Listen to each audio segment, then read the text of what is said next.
feelings. So, in spite of everything that we have spoken about, I think it's time for us to get to the next stage of this journey, and that is the healing part of it, right? We can't just keep talking about a problem and not work towards resolving it, right? I think we can all agree on that.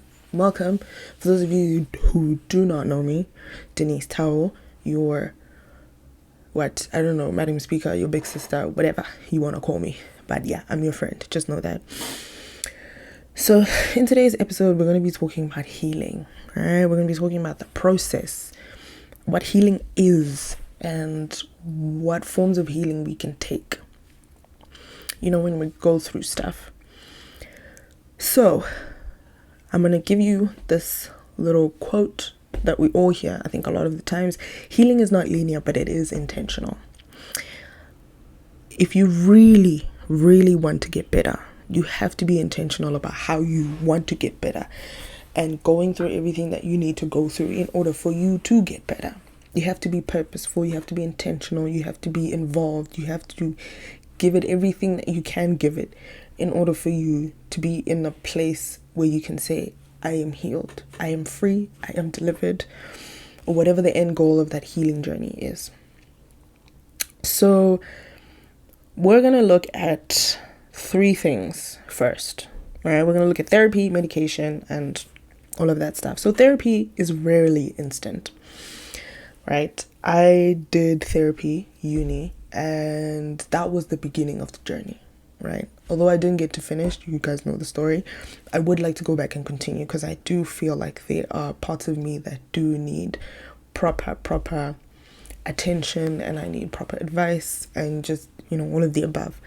But as I grow and as I learn more about myself, I think I'm recognizing certain patterns and behaviors and things that I could work on as an individual and also bring God into the equation, right? So therapy is rarely instant. Hence, it's something that happens on a weekly, bi-weekly to a monthly basis to give room for anything that could happen within the gaps that you're not doing therapy. So I had therapy every week, once a week on a Friday. And I would be given tasks to do during that time, and I would complete those tasks and give feedback, and then they would give me the next one, give feedback and stuff. So it's not something that you say, I'm going to commit to it for a month and then I'm going to drop it. It's all dependent on what your therapist thinks you need and how long you think you need.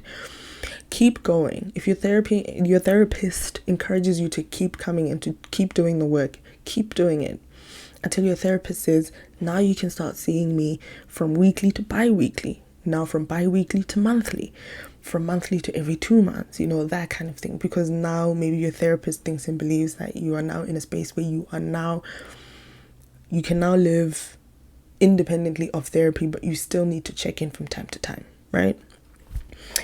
There's medication. Medication takes time to work. Everybody knows that, right? You don't just take one pill today. It's not like a paracetamol or a painkiller that you take now. And painkillers, you keep taking them as long as you've got the pain. And it doesn't just make the pain go away completely, not all the time. It's a recurring pain. Hence, some people end up getting prescription pain medication. Right? Setbacks don't cancel progress. It's not every setback that takes us back. Sometimes we do need to be taken back.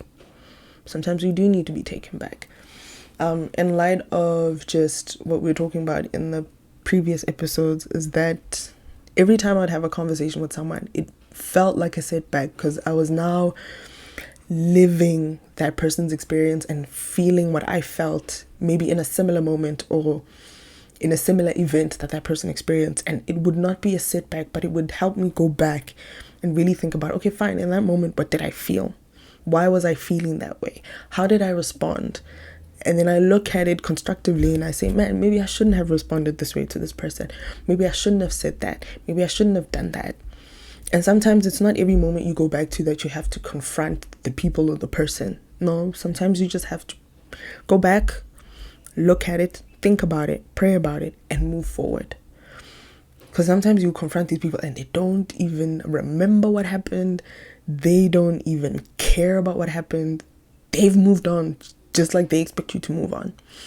So setbacks and being taken back is not a bad thing. Sometimes you do have to stop, meditate, listen, pray, and then move forward.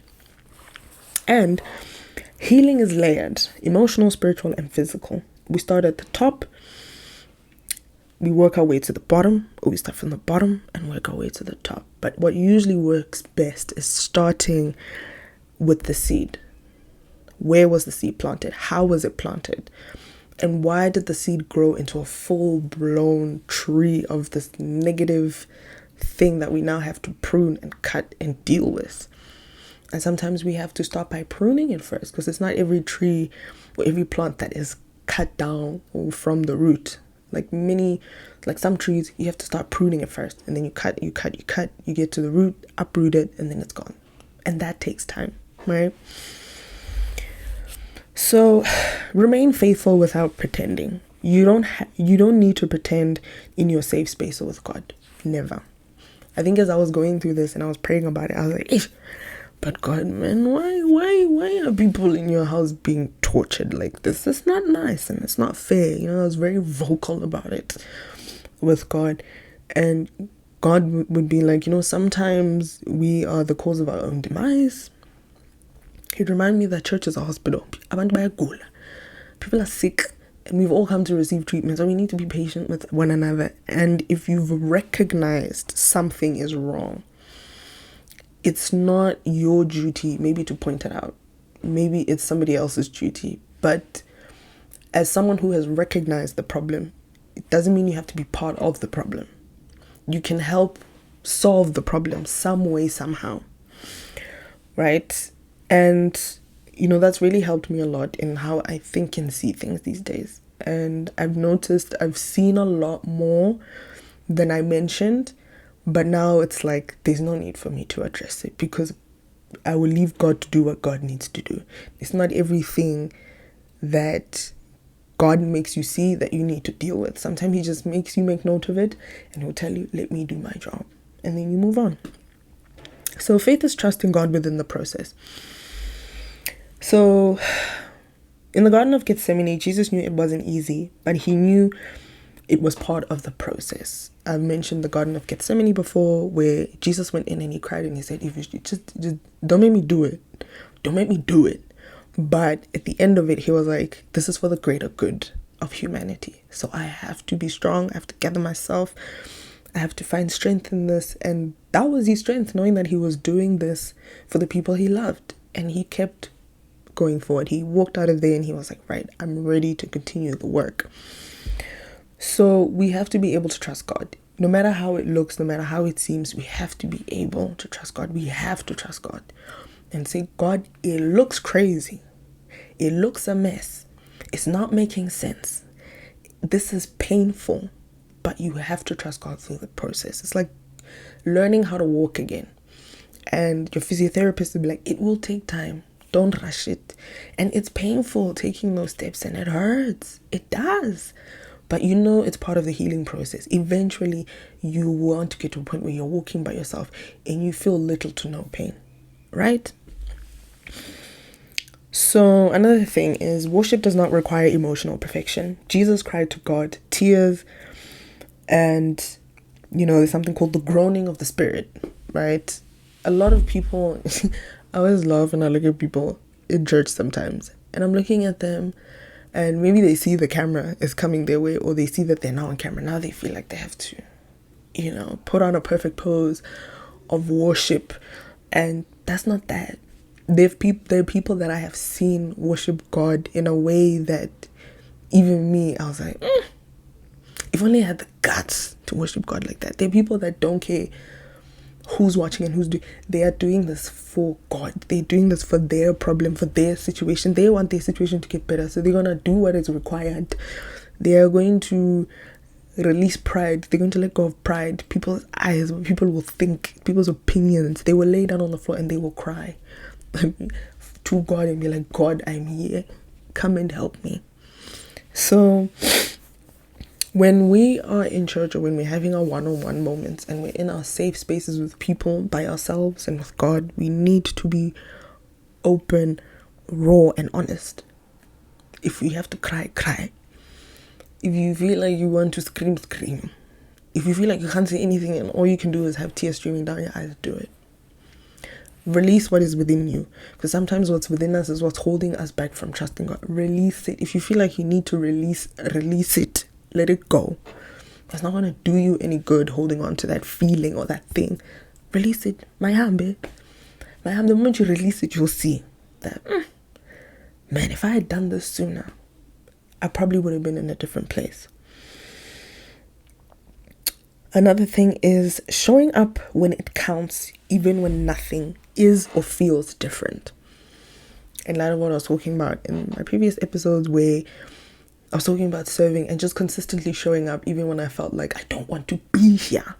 It's part of that process where you're showing up every single Sunday, every single service, every single meeting, and you're like, I don't want to be here, but because God said I should be here, I will be here. I will be here.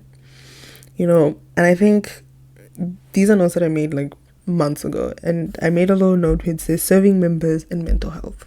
And I'm talking about it before I could get to this episode. And then I remember a scripture in Matthew 26:39, yet not as I will, but as you will. Sometimes we need to understand the reason why we're here. We need to understand our assignments and our purpose and realize that it is not as we want it to be, but it is how God wants it to be.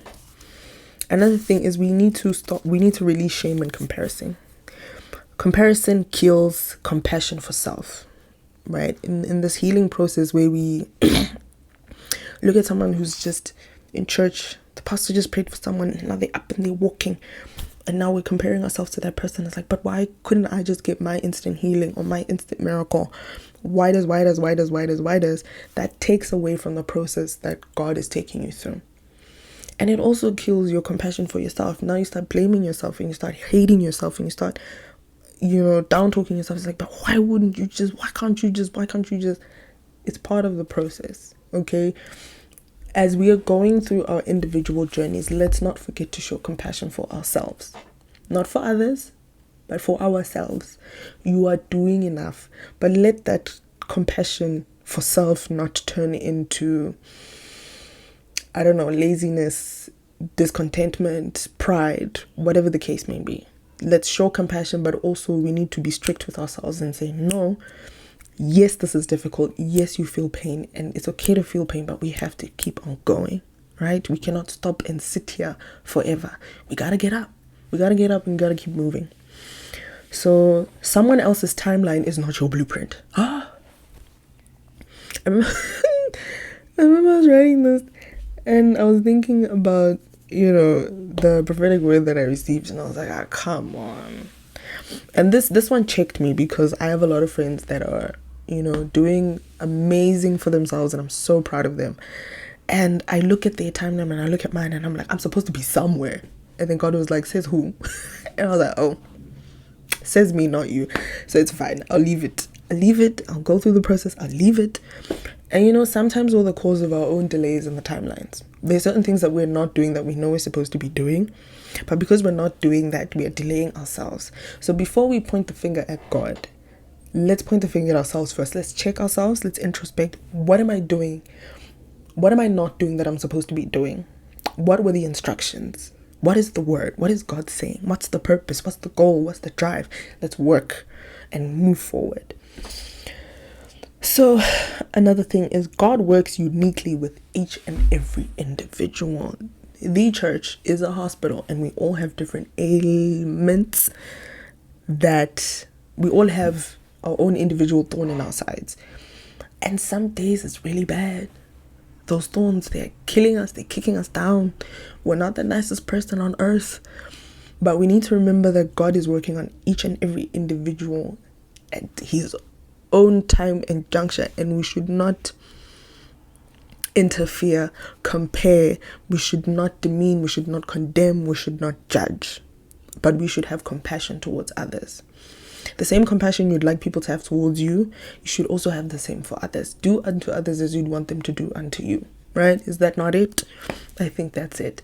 And as I go through this thing and as I'm like writing my thoughts and putting together my book, which I don't know if and when it will be released. It's just something I'm doing for myself. I'm learning a lot about myself and people, and how you interact with people, and how you see people, and how you approach people, and understanding that God is working on every single one of us in his own particular way. What you think will sound insane to one person sounds completely sane to the next. And what you think God is doing is unfair, it's not unfair. God is dealing with that person at the level at which they are at, right? And their level could be higher than yours, could be lower than yours, could be just the same. But it's not the same treatment, and it's not the same speed. It's not the same thing that's going to happen for you that's happening for them, or for them that's happening for you. So we need to learn to stay in our respective lanes, support each other, love on each other, and just be there for each other. So with that being said, guys, let's take this healing journey slowly but surely. Let's take it one step at a time. There is no need to rush. Just like Reverend Jordan Sparks once said in her beautiful song, "One step at a time," you know. And we were reminded yesterday of Psalms 24, that if it had not been for the Lord, who was always by my side. You know that song? I remember on the way back, I was listening to the song, and I was like, man, that is so true. The enemy would have just done what he wanted to do with me and just left me there to die. But God was always on my side, and he's always on my side, and I am just nothing without God. That's what I have to remember. I'm something and nothing at the same time. I am of value to God, but without God, I'm just another, I don't know, blimp in the radar, speck of dust, whatever you want to call it. But please remember, you are of value to God. God loves you. God sees you. He is working something for you. He knew you before you were formed in your mother's womb. He has plans to prosper you and to move you forward in this life. Don't give up. Don't give up. God has got you, man. Let's keep doing the good work, the good things of the Lord, and we'll see that light at the end of the tunnel eventually. We will. So this sounds like the end of this series, but we'll see what God has planned for for it. But yeah, we're working on a big project. We're working on the book, so hopefully in a couple of years' time it'll be out and about, and you guys can have a copy. I don't know. God knows. But anyway, love, light, and happiness, and I'll see you on Friday. See you on Friday. And you know what I mean if I say I'll see you on Friday. So I'm gonna see you on Friday. Goodbye.